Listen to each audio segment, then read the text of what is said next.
Hello guys, இன்றைக்கி செல்வி cooking சேனலில் Bela பிஞ்சை வச்சு பொடி மாஸ் தான் செய்ய போகிறேன். இதை பொரியலுன்னு சொல்லுவாங்க. வாங்க எப்படி செய்கிறதுன்னு பார்க்கலாம்.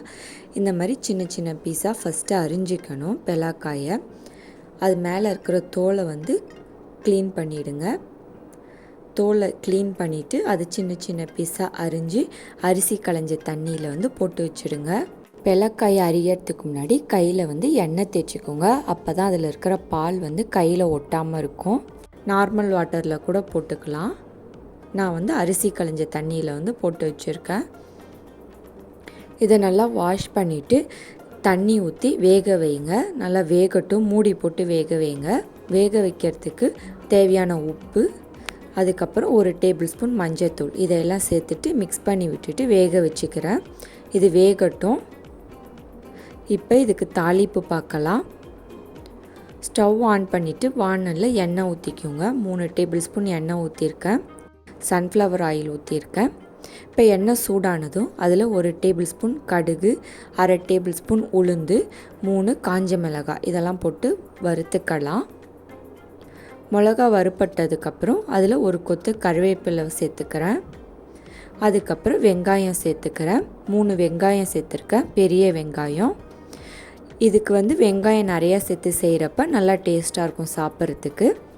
அதுக்கப்புறம் மிக்சியில் காஞ்ச மிளகா, பூண்டு, இஞ்சி, அதுக்கப்புறம் 1 டேபிள் ஸ்பூன் சீரகம் இதையெல்லாம் போட்டு அரைச்சிக்கலாம்.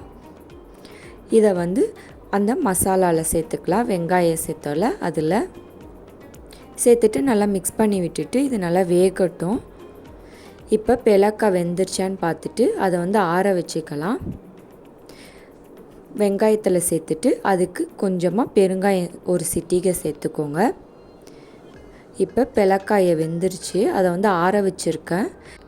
அழுத்தி பார்த்தா இந்த மாதிரி நல்லா அழுந்தணும். அழுந்துட்டு பெலக்காய் வெந்துருச்சுன்னு அர்த்தம். அது நல்லா ஆற வச்சுருங்க. ஆற வச்சதுக்கப்புறம் அதை மிக்சியில் போட்டு அடிச்சிக்கலாம். ஃபைன் பேஸ்ட்டாக அடிச்சிடக்கூடாது.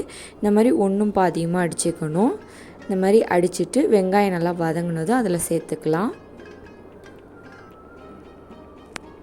இப்போ பாருங்கள், நான் எல்லாத்தையும் அடித்து எடுத்திருக்கேன். இதை அதில் சேர்த்துக்கலாம். வெங்காயத்தில் சேர்த்துட்டு நல்லா மிக்ஸ் பண்ணி விட்டுட்டு மூடி போட்டு ஒரு 10 நிமிஷம் வேக வைங்க. சிம்மில் வச்சுக்கோங்க. சிம்மில் வச்சுட்டு வேக வைங்க. நம்ம லாஸ்ட்டாக தானே பெலக்காயை சேர்த்தோம், அது மசாலாவில் நல்லா மிக்ஸ் ஆகணும். அதுக்காக 10 நிமிஷம் மூடி போட்டு வேக வச்சுட்டு ஸ்டவ் ஆஃப் பண்ணிவிடுங்க.